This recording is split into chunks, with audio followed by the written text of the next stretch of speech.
Bienvenue dans cette nouvelle vidéo où on va voir ensemble 4 conseils pour éviter la solitude quand on est freelance. Alors je sais que personnellement c'est pas quelque chose qui me dérange d'être seul, je suis plutôt quelqu'un d'introverti et donc être tout seul sur un projet pendant plusieurs mois ça me dérange pas du tout. Par contre, je sais qu'il y a des gens que ça dérange, vraiment ils peuvent pas être tout seuls, au bout d'un moment ils se sentent mal, ils ont besoin de rencontrer des gens, ils ont besoin de parler à des gens, et donc cette vidéo ça leur est destiné. J'ai reçu beaucoup de questions, soit dans les commentaires, soit en message privé, de gens qui me disaient voilà comment tu fais pour rompre la solitude, pour ne pas être seul, et donc dans cette vidéo on va voir comment. Le premier conseil, ça va être de rejoindre un collectif de freelance. Alors il y en a déjà qui existent, mais vous pouvez aussi créer le vôtre. Vous pouvez par exemple, si vous êtes développeur, contacter quelqu'un qui est graphiste et puis travailler avec lui. Vous pouvez trouver quelqu'un qui est expert en SEO et puis voilà, vous vous mettez tous les trois et vous mettez des projets à plusieurs sur la table. Et quand il y a besoin d'un développeur et d'un graphiste, eh bien vous vous mettez avec le développeur et le graphiste. Quand il y a besoin de l'expert SEO et du développeur, vous mettez ensemble. Bref, vous faites des projets comme ça à plusieurs.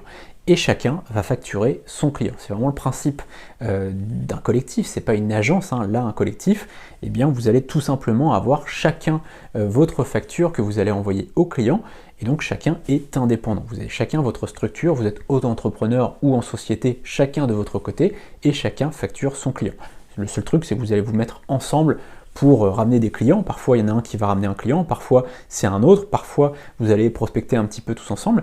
Et d'ailleurs, pour éviter cette charge de la prospection, sur Befreelancer, on veut mettre ça en place, c'est-à-dire que sur Befreelancer, on a, je vous ai mis le lien dans la description, on a donc un programme d'apporteur d'affaires, d'affiliation, des gens viennent vous chercher des clients.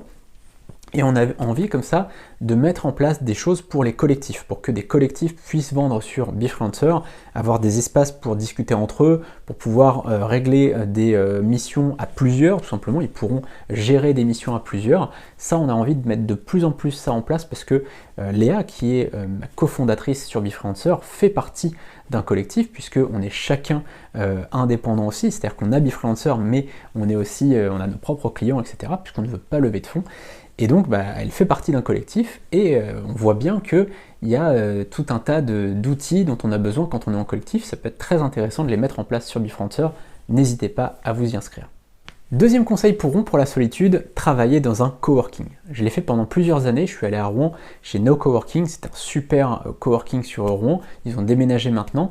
Et ils ont plusieurs coworking dans toute la France, donc n'hésitez pas d'ailleurs à voir s'il y en a un près de chez vous. Je crois qu'il y en a à Lille, il y en a à Marseille, en plus avec vue sur le Vieux-Port, etc. C'est génial. Il y en a un à Nantes, il y en a un à Bordeaux, Lille, je l'ai dit je crois.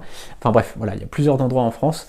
Il n'y a pas que No Coworking, il y en a plein d'autres, mais c'est vraiment des très beaux endroits à chaque fois, donc c'est pour ça que je vous en parle. J'ai travaillé pendant plusieurs années là-bas. Personnellement, c'est pas forcément ce qui me va le mieux puisque j'ai besoin d'être seul dans mon coin quand je travaille. Et d'ailleurs, parfois, j'entendais les gens travailler et se discuter entre eux. Et le problème, c'est que quand j'entendais des discussions sur le business en ligne, des choses que je connaissais bien, j'étais obligé de prêter une oreille et j'arrivais pas à me concentrer sur ce que je faisais. Donc au bout d'un moment, je me suis dit, bon ok, je vais travailler de chez moi, ça va être plus simple. Mais en tout cas, voilà, si vous êtes seul, si aujourd'hui vous ressentez la solitude, n'hésitez pas à aller travailler dans un coworking.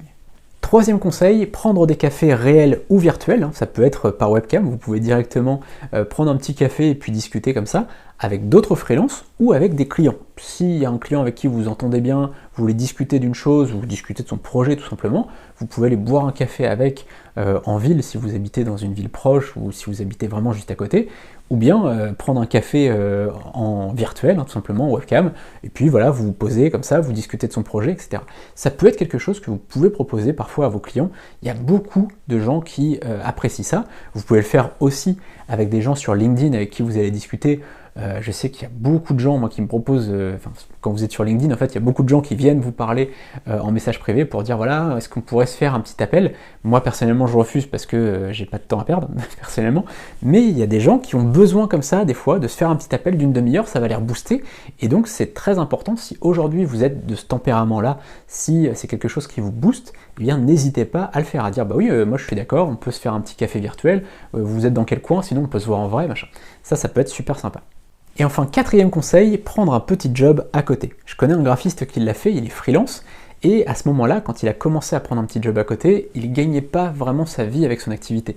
Parfois, sur un mois, il gagnait sa vie, parfois il était à 800 € de chiffre d'affaires, bref, c'était pas constant et c'était pas suffisamment régulier et suffisamment élevé pour pouvoir en vivre. Et donc ce qu'il a fait, c'est que comme à côté de ça, il avait un petit peu un manque de rencontrer du monde, de parler avec des gens, ce qu'il a fait, c'est qu'il a pris un job de préparateur de commandes 2 jours par semaine. Alors je crois que lui, en l'occurrence, c'est le vendredi et le samedi, je crois qu'il travaillait, et donc pour lui, c'était parfait, parce que en début de semaine, il travaillait pour ses clients, du lundi au jeudi, il travaillait pour ses clients, il travaillait aussi le vendredi et le samedi comme préparateur de commandes, il finissait assez tôt le samedi, et donc ça lui faisait un week-end d'un jour et demi, on va dire, de samedi après-midi et dimanche. Et donc pour lui, c'était parfait, il était très content de cette situation, puisqu'il avait vraiment du temps pour décoller son activité de freelance, et à côté de ça, il avait quand même 2 jours par semaine qu'il sécurisait, et où il voyait du monde. Donc c'était un gros plus pour lui, à la fois financièrement, et à la fois au niveau de son état d'esprit, puisqu'il rencontrait des gens.